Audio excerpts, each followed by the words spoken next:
ಈ ವಿಡಿಯೋದಲ್ಲಿ ನಾವು ಲೀನಿಯರ್ ಇನ್ಇಕ್ವಾಲಿಟಿ ಅಂತ ಹೇಳೋ ಪದನ ಅರ್ಥ ಮಾಡ್ಕೊತಾ ಇದ್ದೀವಿ. ಮೊದಲೇದಾಗಿ ಲೀನಿಯರ್ ಈಕ್ವಾಲಿಟಿ ಅಂತ ಹೇಳಿದ್ರೆ ಏನು? ಈ ಲೀನಿಯರ್ ಎಕ್ಸ್ಪ್ರೆಷನ್ಸ್ ಅಂತ ಹೇಳಿ ನೀವು ಓದಿದ್ದೀರ ಮೊದಲಾಗಿ. This is the linear expression. ಏನಕ್ಕಪ್ಪ ಲೀನಿಯರ್ ಇದು ಅಂತ ಹೇಳಿದ್ರೆ, ಇಲ್ಲಿನ ಡಿಗ್ರಿ ಅಂತ ಹೇಳಿದ್ರೆ power, the maximum power are the degree is 1. ಇದು ನಿಮ್ಮ ಲೀನಿಯರ್ ಎಕ್ಸ್ಪ್ರೆಷನ್ ಆಗುತ್ತೆ. ಲೀನಿಯರ್ ಈಕ್ವೇಷನ್ ಅಂತ ಹೇಳಿದ್ರೆ and linear expression equated to another linear expression or a number of some sort like this. ಈ ಥರ ಒಂದು ರೀತಿಯಲ್ಲಿ ಒಂದು ಎಕ್ಸ್ಪ್ರೆಷನ್ ನಾವು ಮತ್ತೊಂದು ಎಕ್ಸ್ಪ್ರೆಷನ್ ಈಕ್ವೇಟ್ ಮಾಡಿದಾಗ which at least one of them is linear in nature, ಮತ್ತೊಂದು ಡಿಗ್ರಿ 0 ಇಲ್ಲಾಂದರೆ ಲೀನಿಯರ್ ಇರ್ಬೋದು.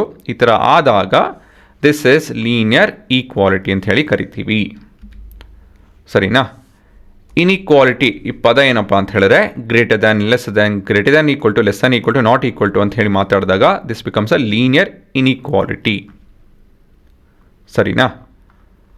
ಮತ್ತು ಮುಂದೆ ಲೀನಿಯರ್ ಇನ್ಇಕ್ವಾಲಿಟಿ ಅಂತ ಹೇಳಿ ಕಂಬೈನ್ ಮಾತಾಡ್ತು ಅಂತ ಹೇಳಿದ್ರೆ ಆ್ಯಸ್ ಅ ಡೆಫಿನೇಷನ್ ಎಲ್ಲನೂ ಒಂದು ಲೀನಿಯರ್ ಎಕ್ಸ್ಪ್ರೆಷನ್ನು ಮತ್ತೊಂದು ಎಕ್ಸ್ಪ್ರೆಷನ್ನು ನಾವು using the symbols greater than, less than, greater than equal to, less than equal to, not equal to, ಈ ಥರ ನಾವು ರಿಲೇಷನ್ಶಿಪ್ನ ಎಸ್ಟಾಬ್ಲಿಷ್ ಮಾಡ್ತು ಅಂತ ಹೇಳಿದ್ರೆ, ಅದರ ಸಂಬಂಧ ಏನಿದೆ ಅಂತ ಹೇಳಿ ಹೇಳಿತು ಅಂತ ಹೇಳಿದ್ರೆ ಅದು ನಮ್ಮ ಲೀನಿಯರ್ ಇನ್ಇಕ್ವಾಲಿಟಿ ಆಗುತ್ತೆ. As a definition, a linear inequality is a mathematical expression that compares two values or expressions using inequality symbol and involves linear function. Alva? So here we have our inequality symbols. Sarina? Mattiveradu.